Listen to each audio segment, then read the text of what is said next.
cordial bom dia, professores e professoras. Sejam todos muito bem-vindos. Eu sou o professor Vanderlei Sanches Oddi, sou formador EFAP e professor de matemática da rede. Sou um homem branco de 1,77 m, cabelos e bigode preto, uso óculos, estou vestindo uma jaqueta verde, uma calça jeans e um tênis preto. Farei a apresentação de hoje com o meu amigo Jorge Rivelino. Seja muito bem-vindo, professor Jorge, para mais uma formação ATPC. Obrigado, Vanderlei. Bom dia a todos, professores e professoras. É um prazer estar com vocês. Eu sou Jorge Rivelino, professor de Química da rede e vou fazer minha autodescrição. Sou um homem branco, 1,78 m, olhos castanhos, cabelo branco. Estou usando uma jaqueta cinza, uma calça jeans, e estou aqui para juntos fazermos essa aula de hoje. Muito bem, professor Jorge. Sejam todos muito bem-vindos. Antes de começar a TPC de hoje, eu gostaria de lembrar a todos vocês, professores, que é muito importante o trabalho com o Aprender Sempre, o material do Aprender Sempre. Ele é um material prioritário da nossa rede que tem a finalidade de ajudar os nossos estudantes na melhoria do seu trajeto escolar. Iniciando a nossa atividade de hoje, o título, o próximo slide, por gentileza. O título da TPC de hoje é Investigação Científica ligada à Preservação Ambiental. É uma temática muito relevante atualmente. E os produtores e elaboradores da pauta, no próximo slide, eu, o professor Renan de Matos, a Jaqueline Alves Vilar. Agora vamos para o momento necessário, que é a separação dos materiais, o diário de bordo, esse material importante aí para fazer os registros necessários para uma posterior visita e relembrar aquilo que foi registrado aí durante essa formação. Um tempinho de 1 minuto aí a todos para separar os materiais aí.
Baja las manos abajo, cinturita de lado a lado. Esta noche acabamos bailando. Sube la mano para arriba. Sejam todos muito bem-vindos. Agora nós vamos para o objetivo da TPC. Qual que é o objetivo da TPC hoje, professor Jorge? Hoje nós vamos refletir sobre a preservação do meio ambiente por meio da investigação científica. As competências e habilidades dos profissionais da educação na resolução CNE-CP 01, número 1, de 27/10/2020. E o que ela fala? A 2, de pesquisar, investigar, refletir, realizar análise crítica, usar a criatividade e buscar soluções tecnológicas para solucionar, organizar e planejar práticas pedagógicas desafiadoras, coerentes e significativas. Também no 7 fala sobre desenvolver argumentos com base em fatos, dados e informações científicas para formular, negociar e defender ideias, pontos de vista e decisões comuns que respeitam e promovam os direitos humanos, a consciência socioambiental, o consumo responsável em âmbito local, regional e global, com posicionamento ético em relação aos cuidados de si mesmo, dos outros e do planeta, Isso é muito importante, Sim, né, muito Vanderlei? importante. É primordial, né, e que nossos estudantes têm que se apropriar disso, Sim, né? sim, é uma necessidade, né? Preservar o meio ambiente, principalmente nos tempos atuais, né? Principalmente nos tempos atuais, né, É isso professor? aí. Agora nós também temos as competências gerais do currículo em ação, que é exercitar a curiosidade intelectual e recorrer à abordagem própria das ciências, incluindo a investigação, a reflexão, a análise crítica, a imaginação e a criatividade para investigar causas, elaborar e testar hipóteses, formular e resolver problemas e criar soluções, inclusive tecnológicas, com base nos conhecimentos das diferentes áreas. Né? Exercitar curiosidade intelectual, assim, nos estudantes, a gente precisa muito disso, né? Que você aguce a criatividade, a curiosidade, né? Desse nosso estudante aí, né? E isso nós vamos fazer através das nossas aulas, como? Formulando e resolvendo problemas e situações, né? Usando a tecnologia, porque os nossos estudantes hoje são tecnológicos, né? E também o mão na massa, como nós vamos ver mais para frente aqui. O percurso da pauta é a sensibilização, a exibição de vídeo, interação no chat, sugestão de atividade, desdobramento, avaliação, saiba mais e referências. Muito bem. Agora com você, Vanderlei.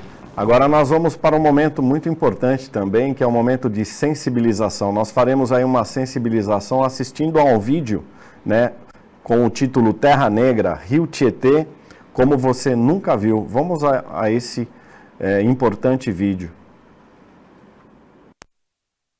Cidades do município de Borborema, no estado de São Paulo, para te mostrar esse gigantesco rio, o Rio Tietê. Para você que está acostumado com aquelas cenas do Rio Tietê na região metropolitana de São Paulo, parece mais um riacho completamente poluído. Aqui não, aqui a visão é outra, o rio é bastante caudaloso. E para começarmos essa história, solta a vinheta!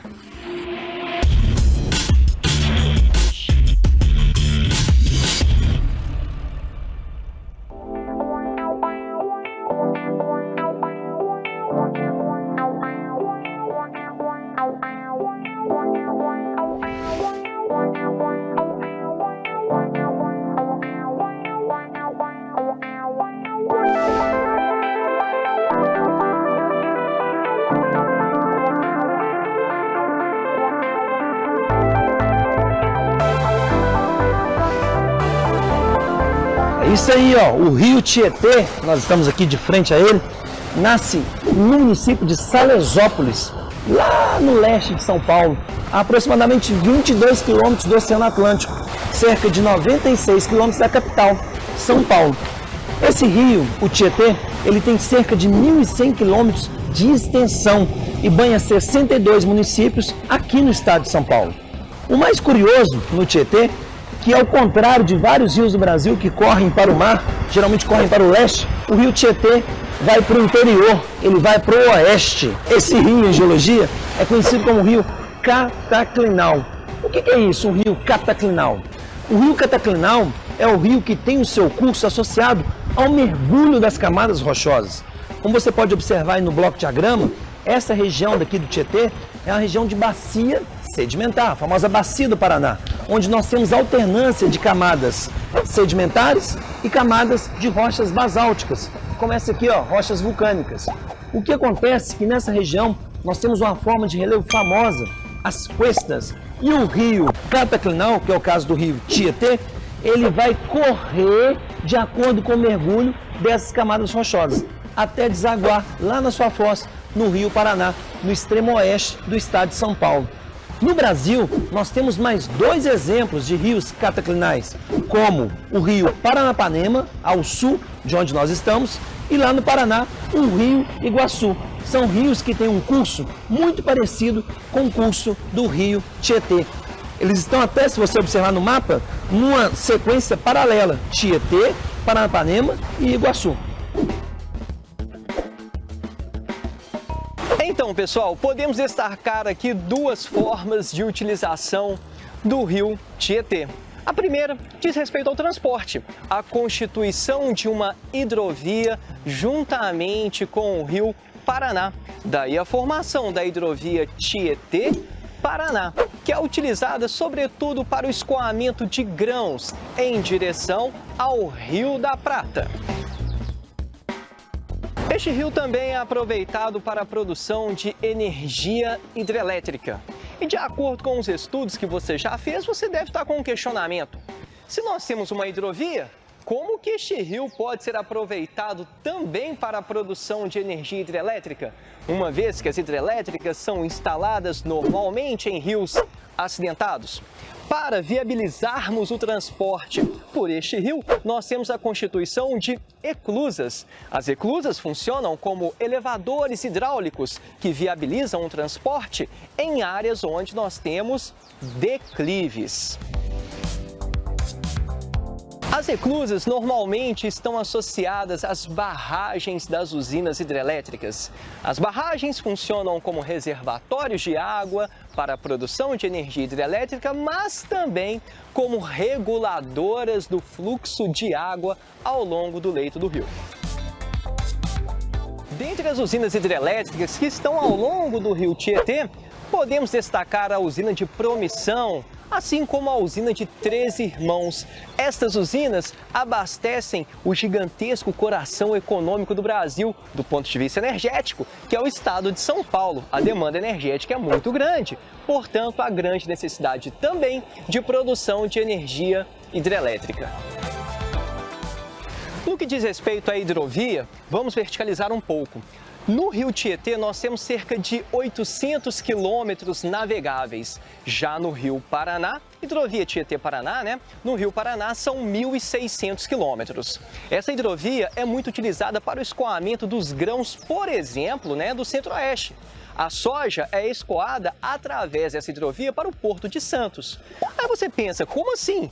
O rio Tietê vai chegar até o Porto de Santos. Na verdade, nós vamos ter uma intermodalidade.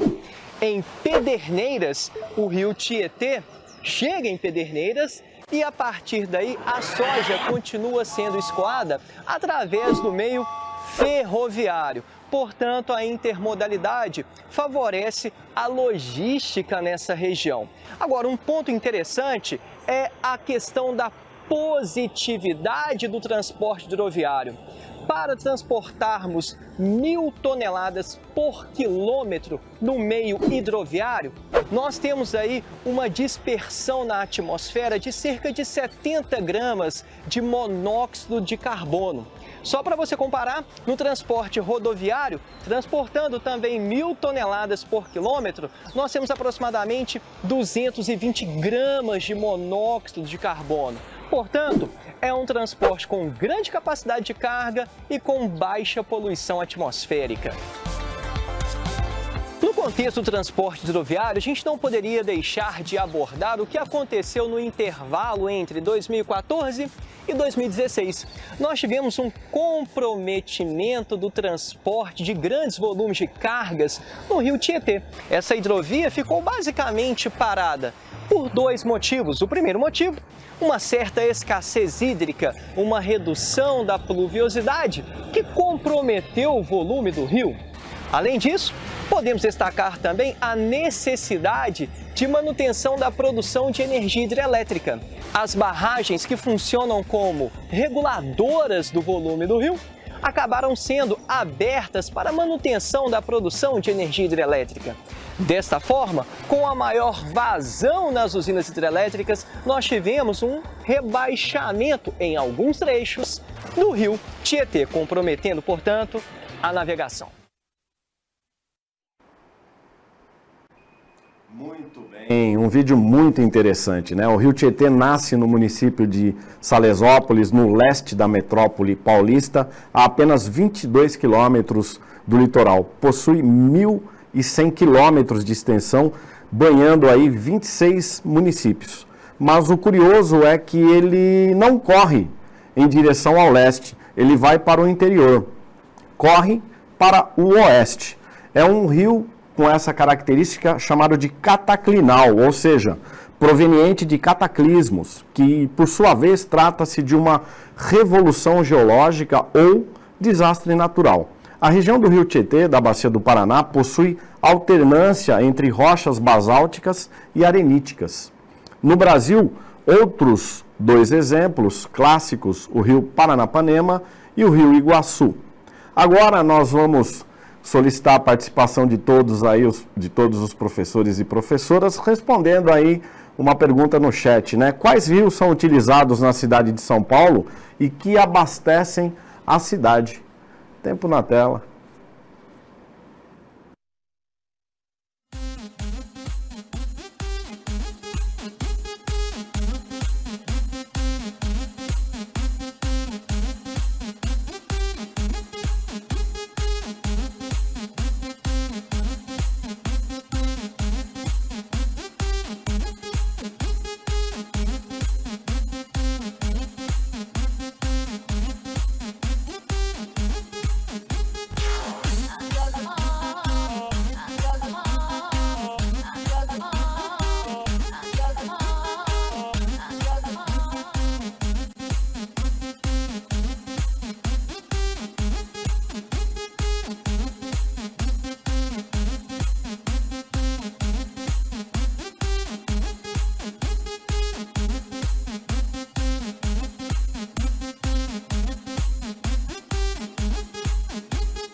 Obrigado a todos e todas que contribuíram aí no nosso chat, né? Nós temos aqui o Roberto, que colocou Tamanduá ATI, temos também o Laerte, que colocou Rio Paraná, né? O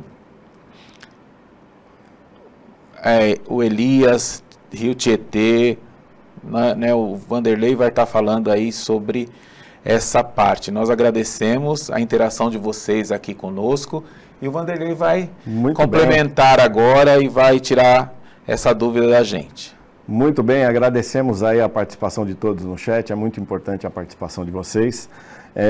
Os principais rios aí que banham e abastecem a cidade de São Paulo, né? O Rio Ribeira de Iguape, o Rio Tietê, né? O Rio Paraná, o Rio Paranapanema, o Rio Grande, o Rio Turvo, o Rio do Peixe, Rio do Paraíba do Sul, Rio Piracicaba, Rio Pardo, Rio Mogi Guaçu, Rio Jacaré, Pepira e Rio Jacareguaçu. Muito bem, esses são os rios aí que banham e abastecem a cidade de São Paulo. Muito bem, agora nós vamos aí para a próxima atividade, que é a atividade do ensino fundamental, né, as habilidades dos anos finais, né, professor Jorge? Isso. O slide de número 14, nós temos as habilidades dos anos finais, o sexto ano, uma habilidade aí de ciências, né, a habilidade EF05CI03, que é a habilidade de identificar os efeitos decorrentes da ação do ser humano sobre o equilíbrio ambiental relacionado à vegetação com o ciclo da água e a conservação dos solos, dos cursos de água e da qualidade do ar atmosférico. O objeto de conhecimento desta habilidade é o ciclo hidrográfico, né, que é aquele ciclo, o ciclo da água. E a sugestão aí da atividade para esse ciclo da água, nós sugerimos aí os professores fazerem a leitura, né, do texto Água, que se encontra na apostila Caderno do Aluno do Currículo em Ação, né, nas páginas 134 e 135. Então nós sugerimos aí que os professores orientem os estudantes a realizarem uma leitura compartilhada desse texto aí, do texto Água, um texto muito interessante. Depois dessa leitura, divida a turma em pequenos grupos e respondam as seguintes questões, né? Essas questões são interessantes. Como a água é utilizada em seu bairro? Então, olhando para o bairro, para o entorno da comunidade escolar, como essa água ela está sendo utilizada no seu bairro, né? E uma outra pergunta aí, junto aí com os colegas de grupo, pensem em que forma de conscientizar os outros estudantes da escola e da comunidade onde a escola está inserida sobre formas sustentáveis de utilização da água. Algo extremamente interessante, né, professor? Sim, Eduardo? Muito importante. O uso racional da água, né, que é um bem que não é um bem... vai acabar. Ele vai acabar, exatamente. Água potável, né? Isso. Para isso, os estudantes eles podem criar vídeos, podcasts, panfletos e cartazes digitais, assim como utilizar as plataformas, como a plataforma do Instagram, do Facebook, do Twitter, do TikTok, do YouTube, para divulgar. Usem aí a criatividade, sempre pensando no uso racional da água, é muito importante. Muito importante mesmo, Vanderlei. Muito importante mesmo. E agora nós vamos aí para o slide de número 16, que são as habilidades do ensino médio, né, Jorge? Isso. O que nós temos aí para o ensino médio, Jorge? No ensino médio, nós temos a habilidade, né, do segundo ano de Química, que é o EM 13 CNT 202, que é analisar as diversas formas de manifestação da vida em diversos ou diferentes níveis de organização, bem como as condições ambientais favoráveis e os fatores limitantes a elas, com ou sem o uso de dispositivos e aplicativos digitais, como software de simulação e de realidade virtual, entre outros. O objetivo do conhecimento é ligações químicas, forças de interação, interpartículas, rapidez das transformações químicas, né, que nós vamos estar retomando, e equilíbrio químico. Depois, nós vamos também, como sugestão de atividade, falar do equilíbrio nos oceanos, né? Então, o que acontece com os nossos oceanos? O que vem acontecendo com nossos oceanos, né? Ele está passando por uma acidose, né? Que é uma acidez nos oceanos por interferência do CO2, né? Tem aumentado o CO2 e o CO2 ele vai deixar esse oceano mais ácido. Mas o que vai isso interferir? O que isso interfere, né? O que vai interferir o oceano estar mais ácido? Nós temos que ter um equilíbrio. Isso a gente tem que falar sempre para o nosso estudante, que nós temos tudo na vida, tem que ter um equilíbrio. Sim. E tanto na nossa saúde, como também esse equilíbrio tem que estar no oceano, para que haja vida ali no oceano. Então, conforme tem essa acidez no oceano, alguns elementos lá do oceano, o que vai acontecer? Né, os organismos do fundo do mar, com base em carbonato de cálcio, como as algas calcárias, corais, animais com concha, né, vai sofrer corrosão, né, na estrutura calcária. Por quê? Porque quando eu tenho uma substância ácida, ela corrói, né, a base de carbonato de cálcio. Né? Um é ácido, outro é base. Então, ela vai ali corroer essa estrutura. E isso vai mexer com a diversidade ali no fundo do mar, no fundo do oceano. O pH ideal do oceano é aproximadamente a 8,2, né? E muitas vezes tem tido aí uma acidez que parece pouco, né? Quando fala de 7, 6 no oceano, mas faz uma diferença de pH, faz uma diferença muito grande, né?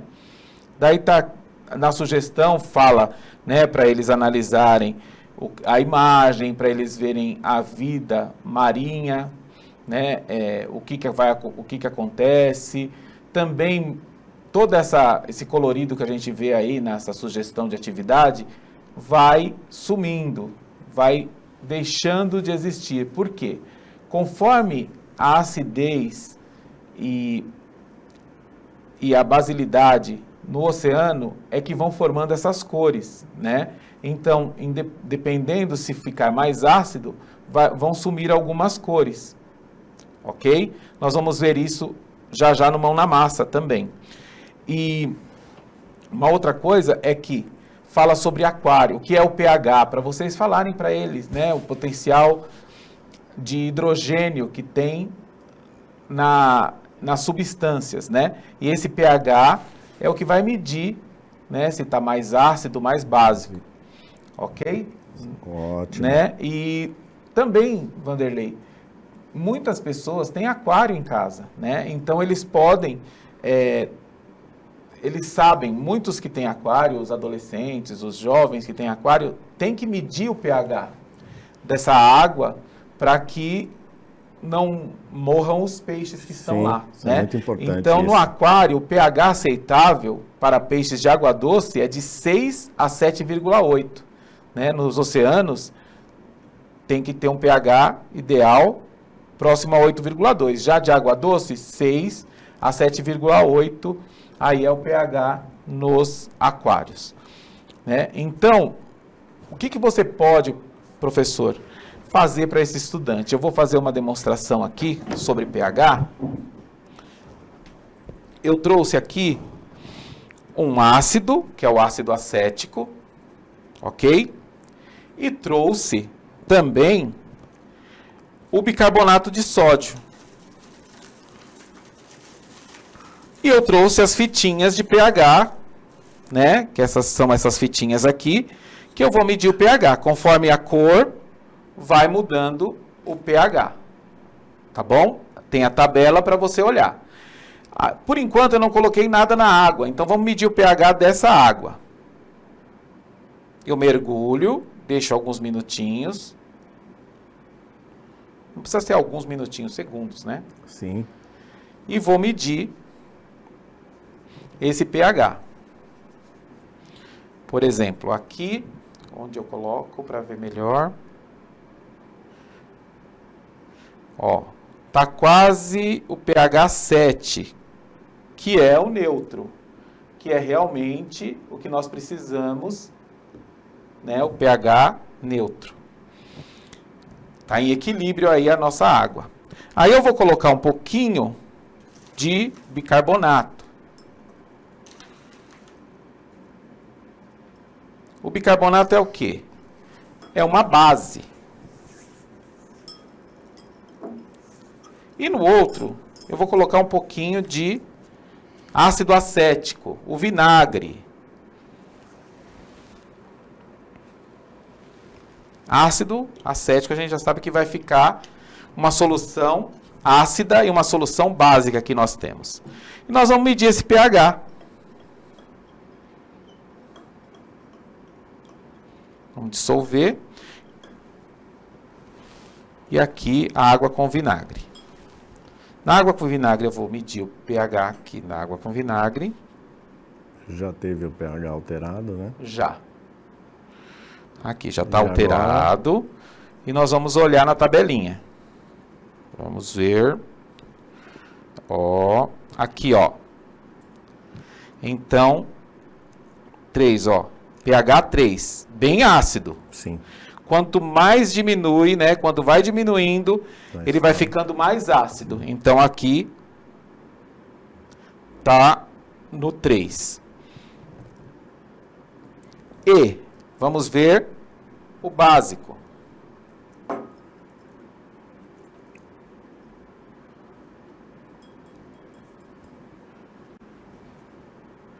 Olha lá o básico.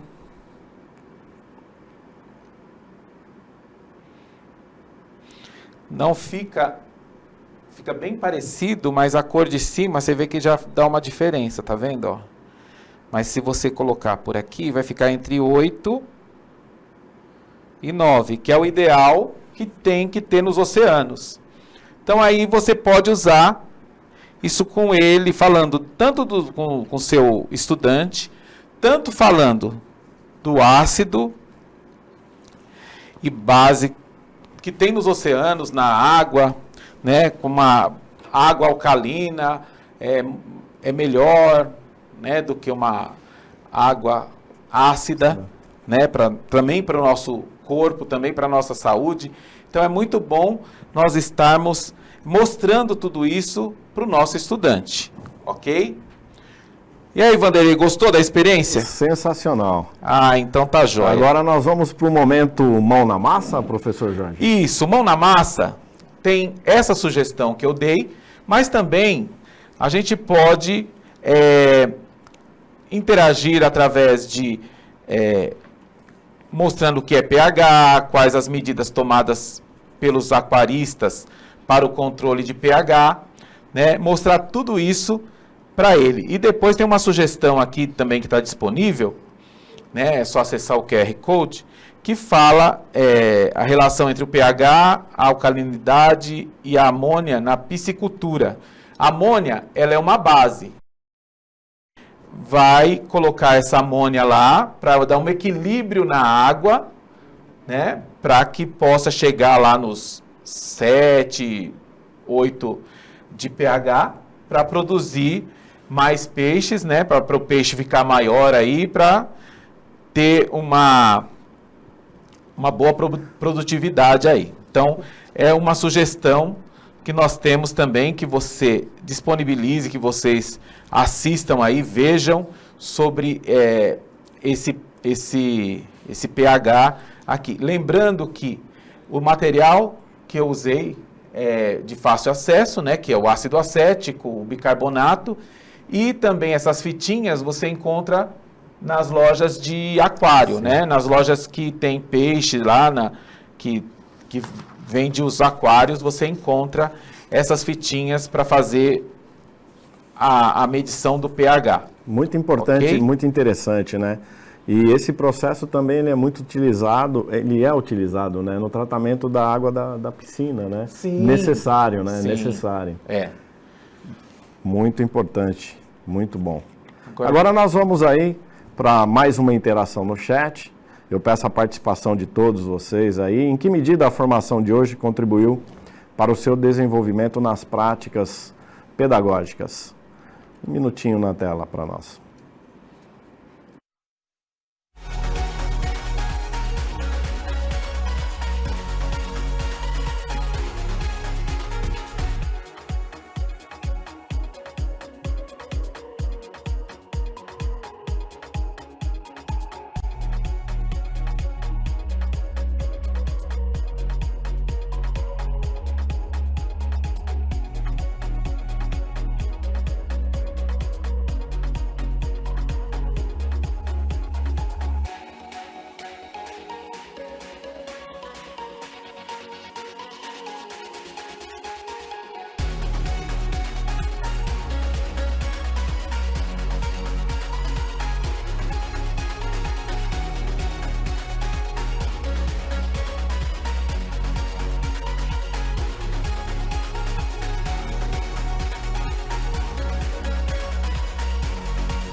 know you want me over, so do it once again, do it once again. There's no doubt, and I know it's true. I have fallen hard for you. Hold you in my arms again. Just tell me that I'll hold you in my arms again. Hold you in my arms again.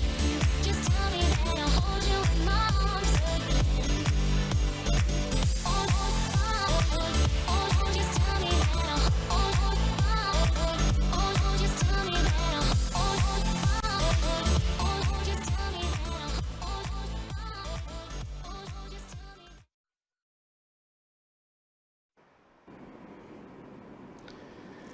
Eu vi aqui as interações.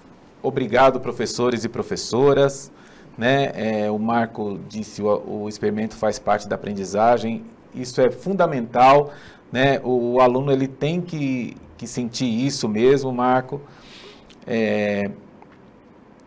Também nós tivemos aqui a Lázaro, conhecimento, que agregou conhecimento, aprendizado, o pessoal está falando, os alunos amam a experimentação, eu também gosto muito, né? Excelente dica para realizar, né? Nós colocamos uma forma bem simplificada para que você passe para esse estudante, né? Muito bom, conheci mais sobre as águas e o sistema hidroviário, falou o Christian, né, gente? E também a Vânia contribuiu muito, mostrando a importância do mão na massa e trabalhar temas que o aluno associa com o cotidiano. E é isso mesmo, que a nossa intenção aqui é mostrar isso, né? Que nós temos condições de, em uma aula, colocar o mão na massa e que o aluno possa aprender também através da experimentação, da curiosidade, que é muito importante para o aprendizado. Isso motiva muito o estudante, né? A curiosidade impulsiona, né? É verdade, o conhecimento, né? Isso é muito importante. Gostaríamos de agradecer aí a participação de todos os professores. Eu gostaria de mandar um recado aí para o corpo discente, docente, a equipe de gestores da minha escola lá em Biritiba-Mirim, a Escola Estadual Professor Ademar Bolina. Um grande abraço a todos, a cidade de Biritiba-Mirim, pela qual também o Rio Tietê passa. E a cidade de Salesópolis também, onde o Rio Tietê nasce, que eu tenho um carinho muito especial. Um grande abraço a todos. E muito obrigado à participação de todos. E passo a palavra ao meu amigo Jorge Riverino para fazer as considerações finais. Então, nós temos lá, né, no caderno do aluno, né, também a programação no CMSP, o guia do ensino híbrido, né, a força das trocas de experiência entre professores, que é o Nova Escola, isso tudo está no Saiba Mais. E também nós temos as referências, que, né, está no Ministério da Educação, nas resoluções, né, na Secretaria da Educação, no Currículo Paulista, que é o nosso norteador, ok? E quero agradecer a todos pela participação, um prazer estar com vocês aqui, né, compartilhando as nossas experiências, né, Vanderlei? Isso, muito obrigado a todos e até a próxima formação. Uma ótima semana de trabalho a todos. Tchau, pessoal. Tchau, tchau. Tudo de bom.